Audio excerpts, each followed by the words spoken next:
الحمدللہ رب العالمین والصلاة والسلام علی محمد الامین فاعوذ باللہ من الشیطان الرجیم بسم اللہ الرحمن الرحیم۔ خواتین و حضرات، یہ سورہ بقرہ کی آیت 26 ہے جس سے ہم درس کی ابتدا کر رہے ہیں۔ اس سے پہلے سلسلہ بیان یہاں تک پہنچ گیا تھا کہ اللہ تعالیٰ نے ایمان والوں کو جنت کی بشارت دی، تو اس کے فوراً بعد ایک جملہ معترضہ کے ذریعے سے انسانوں کی ایک ذہنیت کی اصلاح بھی فرمائی۔ عام طور پر جب قرآن مجید میں یا اس سے پہلے کے الہامی صحائف میں جنت، دوزخ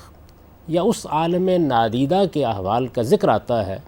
جو موت کے بعد برپا ہونے والا ہے، اور اس کی کچھ چیزیں بیان کی جاتی ہیں، تو لوگ اس کے بارے میں طرح طرح کے سوالات اٹھاتے ہیں۔ اس کی وجہ یہ ہوتی ہے کہ ہم چونکہ اس دنیا میں زندگی بسر کر رہے ہیں اور ہمارے علم کی محدودیتیں ہیں،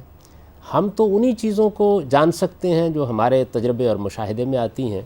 یا پھر تجربے اور مشاہدے سے ہم قیاس اور استنباط کر کے کسی چیز کا تصور کر سکتے ہیں۔ لیکن پھر ہماری زبان کی کچھ محدودیتیں بھی ہیں، وہ یا تو کسی چیز کو تجربے اور مشاہدے سے دیکھے گی تو اس کے لیے کوئی نام رکھے گی، اور یا قیاس و استنباط سے اس کا کوئی تصور قائم کرے گی اور پھر اس کے لیے کوئی نام رکھے گی۔ اب جو چیز ان دونوں چیزوں سے ماورا ہو اور انسان اس کے بارے میں اپنی زبان میں کوئی الفاظ نہ پاتا ہو، تو بالعموم اس کے لیے تشبیہ کا طریقہ اختیار کیا جاتا ہے۔ یعنی یہ طریقہ اختیار کیا جاتا ہے کہ اس دنیا کی کسی چیز سے تشبیہ دے کر، مشابہ ٹھہرا کر اس چیز کا ایک تصور دلایا جاتا ہے جو بعد والی دنیا میں ہمیں ملنے والی ہے۔ قرآن مجید نے جنت کا، دوزخ کا اور اس طرح کی بہت سی چیزوں کا تعارف اسی طریقے سے کرایا ہے، اور اس کے سوا کوئی اور طریقہ اختیار بھی نہیں کیا جا سکتا۔ چنانچہ ہم دنیا میں بھی دیکھتے ہیں کہ جب کوئی چیز ابھی وجود میں نہیں آئی ہوتی اور ہم اس کا ذکر کرنا چاہتے ہیں یا کسی تصور کا ابلاغ کرنا چاہتے ہیں تو یہی طریقہ اختیار کرتے ہیں۔ اگر آج سے 200-400 سال پہلے کوئی شخص یہ بتانا چاہتا کہ بجلی کے کمکمے جلیں گے تو وہ شاید یہی طریقہ اختیار کرتا کہ ایسے دیے جلیں گے جن میں تیل نہیں ڈالنا پڑے گا۔ تو یہ تشبیہ کا اسلوب انسان کی ناگزیر ضرورت ہے۔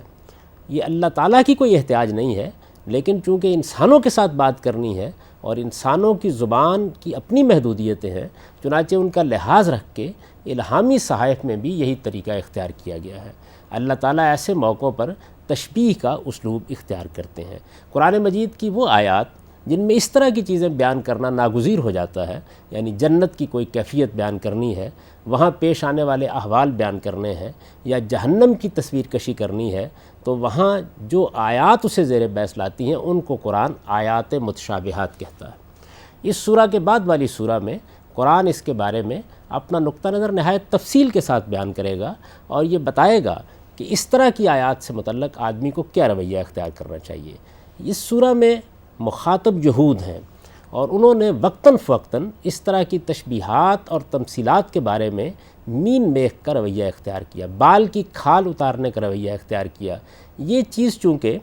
دین سے دور لے جانے کا باعث بن جاتی ہے اور بسا اوقات آدمی کو ایک ایسی جگہ پہنچا دیتی ہے جہاں وہ بنیادی حقیقتوں کو نظر انداز کر کے انہی چیزوں میں اپنا وقت ضائع کرنا شروع کر دیتا ہے۔ چنانچہ ایک جملہ معترضہ اب شروع ہو رہا ہے جس میں اس ذہنیت پر بھی توجہ دلائی ہے، اور پھر اسی سے بات کو اٹھا کر یہ بھی بتا دیا ہے کہ یہ ذہنیت کن لوگوں کی ہے اور کس طرح کی ذہنیت کے لوگ اس طرح کی چیزیں اٹھاتے اور اس طرح کی تمثیلات پر اعتراضات وارد کرتے ہیں۔ اس کا ذکر ہم تفصیل کے ساتھ کریں گے۔